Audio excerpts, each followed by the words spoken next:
Hey everyone, it's Pigeon. It's been a while since I made a devlog. I've been wanting to make a devlog for Cauldron Craft, but there is this one big problem that I have.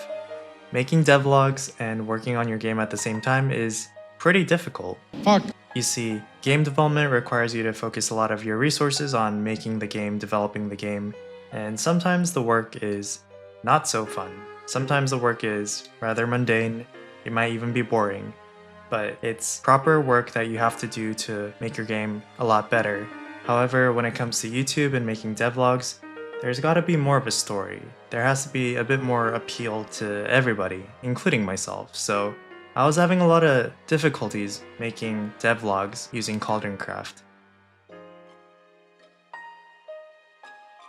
No, Cauldron Craft. It's not over for Cauldron Craft. Do you know how long I've worked on this game? I'm very close.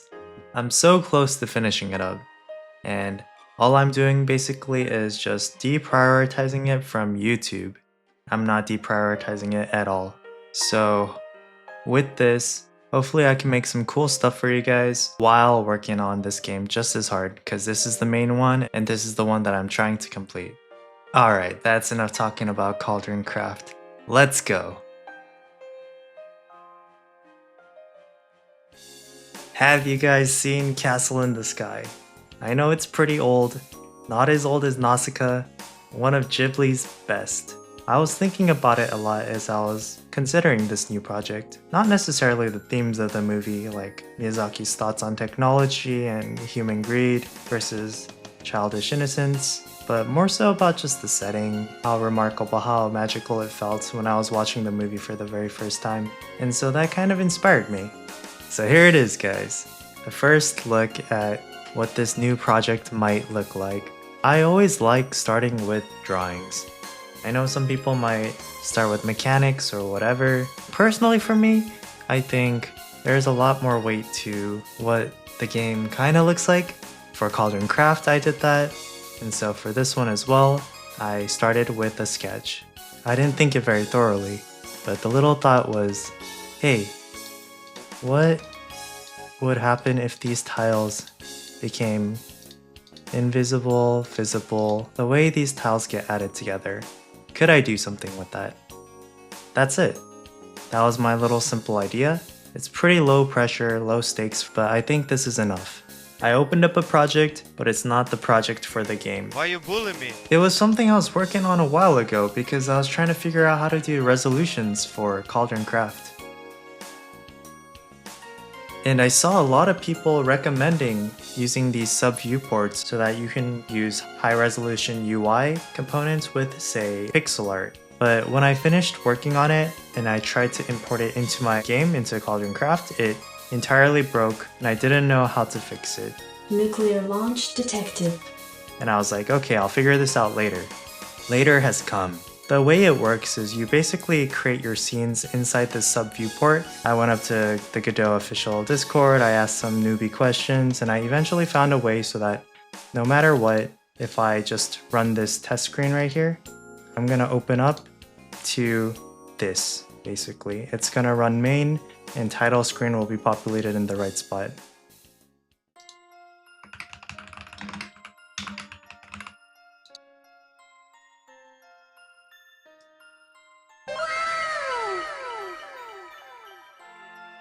And one of the best ways for me to get reacquainted with my old projects is for me to rebuild them.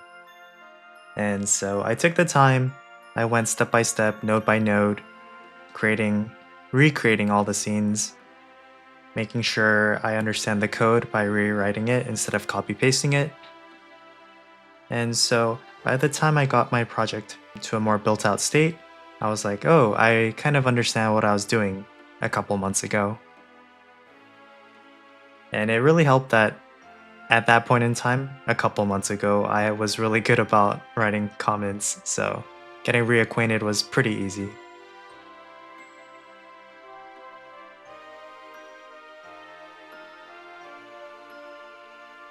Alright, so I'm working on the title screen and it's not going too well right now. Let me show you what it looks like. I run the game and it gives me this. And usually this is okay, but there's a couple things going on. It's blurry, and I can't exit out of this shit, so I'm gonna try to fix that up. I'm gonna go to project settings. I'm gonna look at the window first of all. I've got the viewport width and the height set at 1080p, but the issue I think is going to be, where is it? The window width override and the window height override when I first run the game. So I'm just gonna do 1280 and 720 so that I can start windowed and figure out what the heck is going on. And also for the blurriness, I want to do, what is it called? I know it has to do with nearest. Is it rendering textures maybe? Where are you?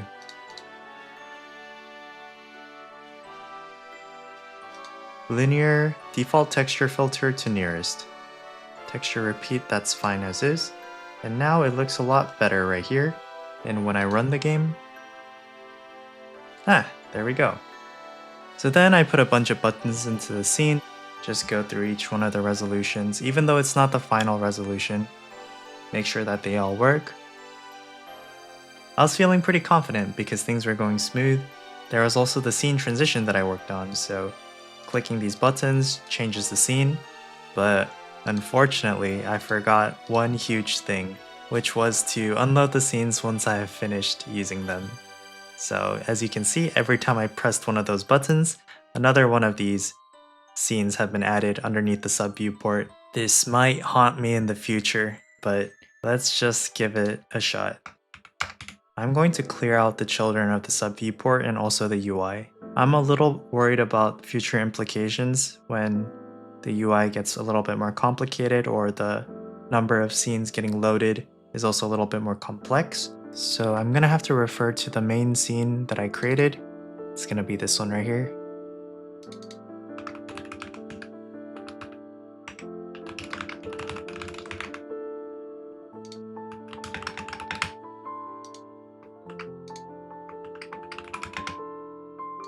I wonder if I can just say it's a node. Hopefully. Let's see if it works.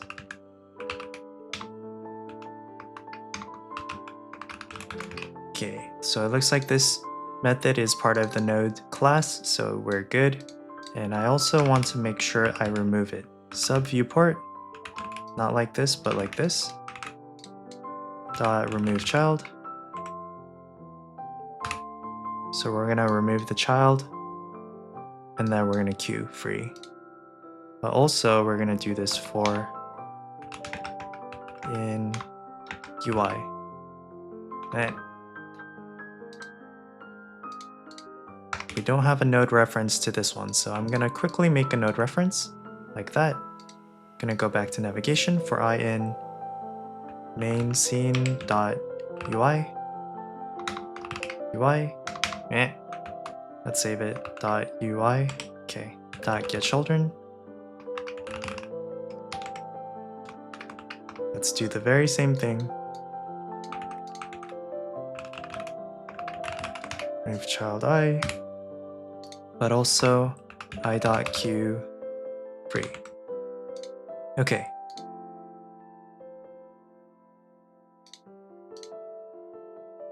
And checking remote now, looking at the sub viewport, we only have the title screen. It's exactly what we want to see. Look at that. We did it.